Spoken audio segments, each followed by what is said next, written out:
আমরা বুঝি আমরা বাংলাদেশের একজন নাগরিককে হারিয়েছি।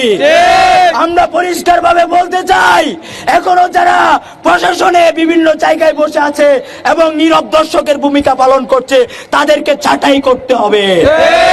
একটা 16 বছরের রেজিমকে আমরা পালিয়ে যেতে বাধ্য করতে পেরেছি।